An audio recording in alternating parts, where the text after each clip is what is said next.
Thank you for coming out.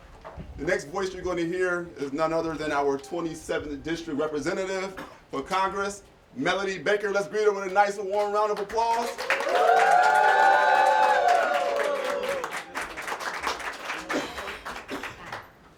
First, I'd like to start out by saying thank you all for coming. I know that the weather is not so good. However, we are Western New Yorkers, and there is nothing that will stop us. So I'm extremely grateful for everyone who can make it out tonight. Because as you probably know, when someone runs for office, it's not something that you do by yourself. There are so many people behind you closing the gaps and closing the scenes. Your family runs with you. Your friends run with you. They hurt with you. They fight with you. They celebrate with you. So I wouldn't be here today if it wasn't for my friends, and I'm extremely grateful that you all took the time out today to come here this afternoon and spend your afternoon with me. So thank you. Thank you so very much. I'm going to start out by providing a little bit of info about my background, which will frame the reason for why I am running. You see, many people might describe me as the American dream. As the granddaughter of sharecroppers from a rural community in Mansfield, Texas, I am not necessarily supposed to be here. I could very easily be a statistic. See, my family moved here when we were very young, from rural Texas. My dad, who's the oldest of 6 boys, was a carpenter. And my sister was very sick. My dad also felt like, my dad, who's also a pastor now, felt like he had a call in his life and came here to do ministry. But additionally, my oldest sister was very sick. And he was an independent contractor, and we didn't have health insurance. So when you're without, you learn how to make do, and to find ways to lessen going to doctor's appointments because you're paying out of pocket. And additionally, improve quality of life for your family in the best way that you know how. So we moved here during the middle of a blizzard, during the middle of a snowstorm. And being from Texas, we'd never even seen snow before. And without any job leads, my dad being a carpenter, knowing how to work with his hands, I'll never forget him being able to walk down to the local Super Duper and pick up a newspaper and find work the very next day. The first neighborhood that we moved in was not the best neighborhood. So my dad, after a couple of years, he found another house. And the house on the inside was burned. He was able to purchase the house for $8,000. But my dad, who's a carpenter and who's very resourceful, like I said, when you don't have much, you learn how to make do.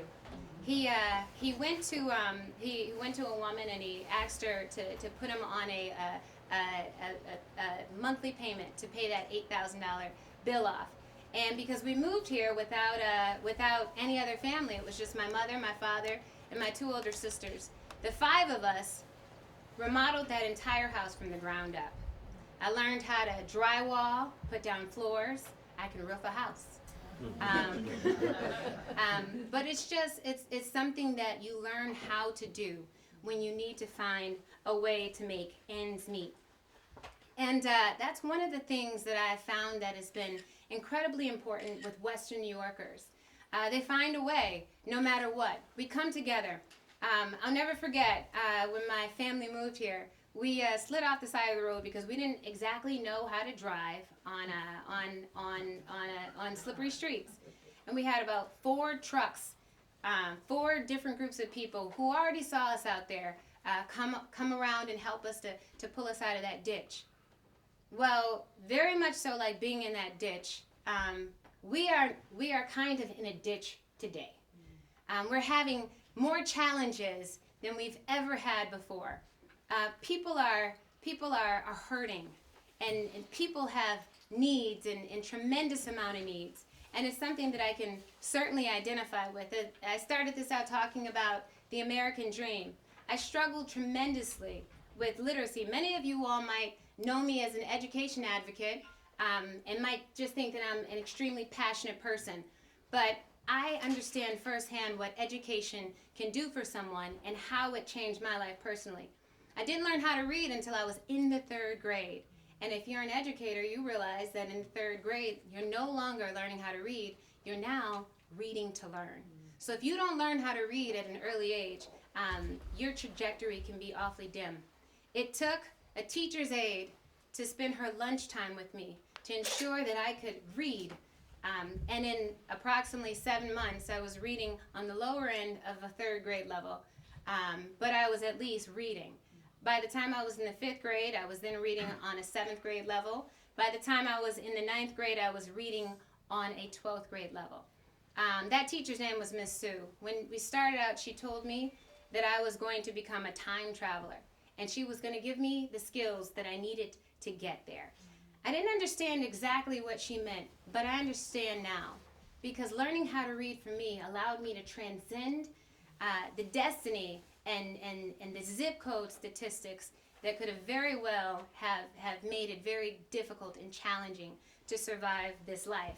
I am what many people would describe as the American dream. As we come off of Thanksgiving, one of the most highly traveled times of the year, a time of year when people gather together and they come from all over the country to spend time with the ones that they love, the ones that they like, and the ones that they're just putting up with. That reminds me of some of the challenges that we are currently going through. However, no matter where we are or who we like and who we don't like, we know that you cannot have forward progress with an individual agenda. You see, I spent the last 14 years of my career advocating for improvements in healthcare and quality education, because we know and we understand that being healthy and being educated is inextricably linked to economic stability. See, access to high-quality healthcare is not just a social issue.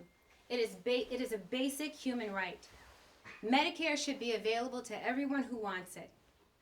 And people with pre-existing conditions should be protected and should be extended coverage. Prescription drug costs are at an all-time high. And just the other day at the Thanksgiving table, my dad shared a story about one of our uncles who requires 4 pills a month, but his insurance company will only pay for 1. He has to make the decision whether he's going to pay for his mortgage, the high premium cost of health care, or for his prescription drugs. People should not have to make those difficult decisions, and the price tag for quality of life in America is literally killing us. Our country is built on the idea that if you work hard, it will pay off. And I don't know if a lot of people still believe that, because middle-class economic stability has never been further out of reach due to stagnating job growth, limited wage growth, and increasing market volatility attributed to the headwinds and tariffs and unfinished trade negotiations. See, 3 decades ago, you could achieve middle class with a high school diploma. Today, there are people with advanced college degrees working 2 jobs just to make ends meet. I will work to bring back jobs to Western New York and help middle-class families get ahead by investing in workforce development and ending the trade wars that are hurting farmers, and I will also work to reduce the wealth gap.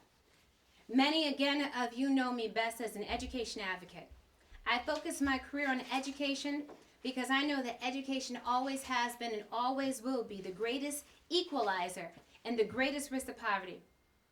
I once believed that if you had an education, you could define your own destiny, defy social and economic mobility laws of gravity. But I'm not so sure that that still rings true when student loan debt has turned into a $1.5 trillion crisis, and when it costs more to enroll your child in high-quality programming than a college tuition at a competitive 4-year university.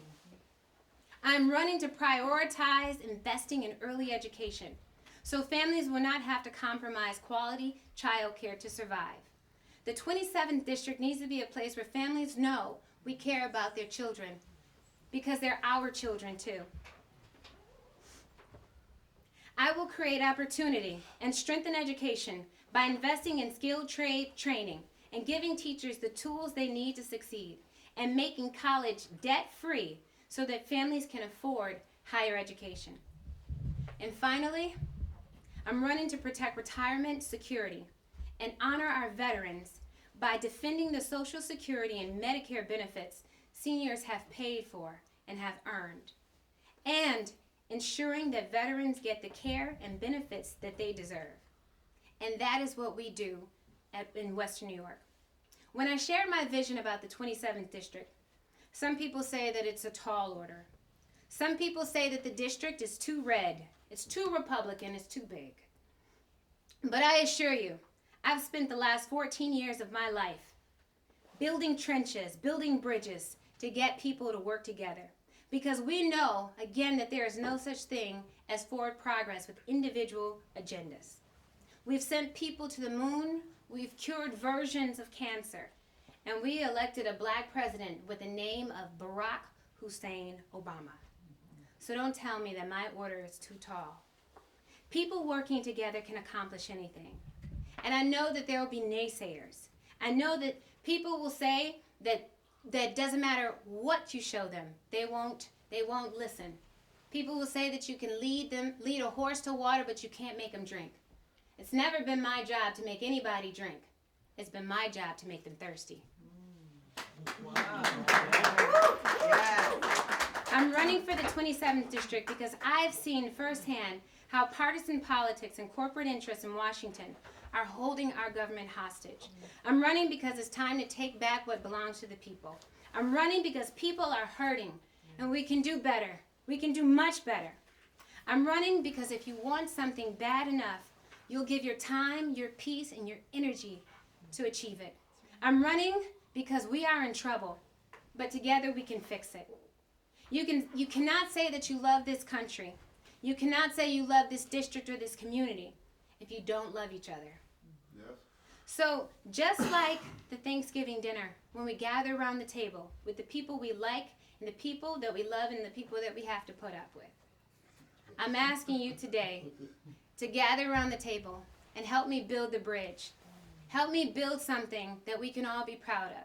Because at the end of the day, whether you're a Republican, whether you're a Democrat, whether you're an independent, we know one thing, that we want to leave this place a better place for our children to grow up in. Yes. I'm running for the 27th district because I believe in change, and I believe that together we can do it. But I can't do it by myself. I need to do it with you. Thank you.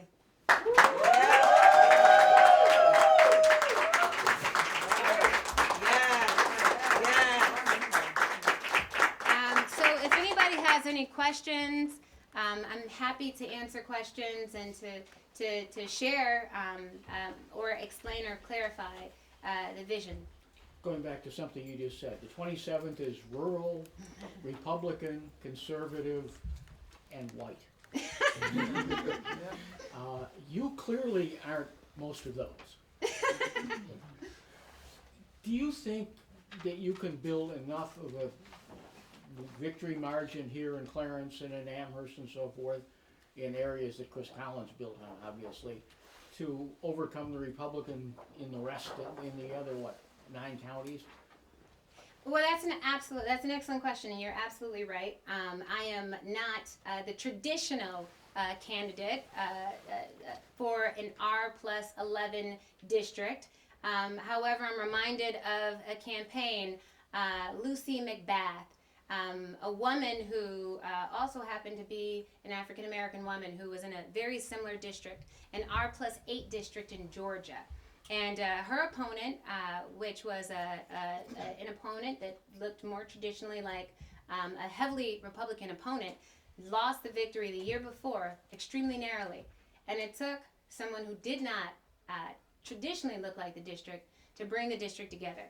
So not only do I believe that the district can and will support me, I also believe that the district, like many other people, just want to see forward progress.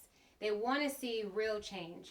And many of the challenges is that this country is being ripped apart by different and individual agendas. But if you can get people to work together and see the common good, I don't think that my color, my race, or any of the non-traditional demographics would stand in the way of forward progress. Today, Chairman Zellner said in a statement to us that the party won't make an endorsement until the special election is called. However, he said that the committee is moving in the direction of Nate McMurray. Do you have any concerns that your campaign is over before it's even started? Absolutely not. There is still a process that has to take place, and I've received a tremendous amount of positive feedback from many stakeholders, town chairs. So I am excited about the opportunity that lies ahead. The governor has not yet called a race, and there have been endorsements made, but those are just formalities. And at the end of the day, our democracy was built on the basis of people having the ability to choose who represents them. And it doesn't have to be the first person, but it needs to be the right person. What do you make of him saying then that the committee is leaning toward Nate right now? I think that it can be interpreted in a lot of ways. That second statement that he said was that that when they make the endorsement, they will make the endorsement for the most suitable candidate for the 27th district.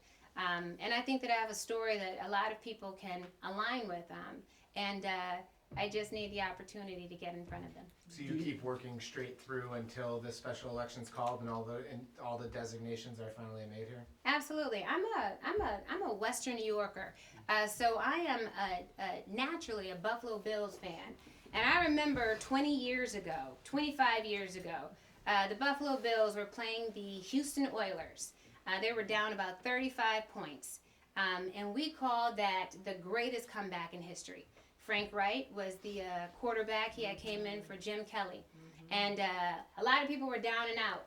But in Western New York, we know that we can come back from anything.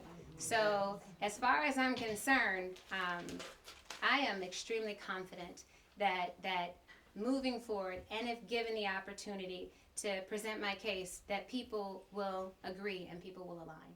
One of the strange parts about the special election is it's conceivable that somebody will have to run 3 times this year and raise money 3 times. Mm-hmm. Can you raise enough money to at least do the special election? Does that give you a chance to do it for September and for November? Absolutely. So, I mean, I'm not about identity politics. But at the end of the day, Mr. Desmond, as you mentioned a little bit before, I'm not the traditional candidate for this district. But I assure you, if I get on that ballot, having a black woman represent a red district, money won't be a problem. It is something that would create national headlines and energize a base that needs some energizing. So to answer your question, I don't think that it will be a problem raising money. My dad is a Southern Baptist preacher, and he tells a heck of a story about David and Goliath. And like you all heard my story, I wasn't born into a family with a silver spoon. I am, for all intent and purposes, am the underdog, and everybody loves a good story about David and Goliath. So I'm up for the task.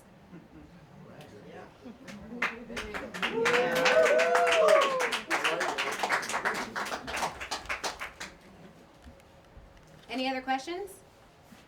No. All right.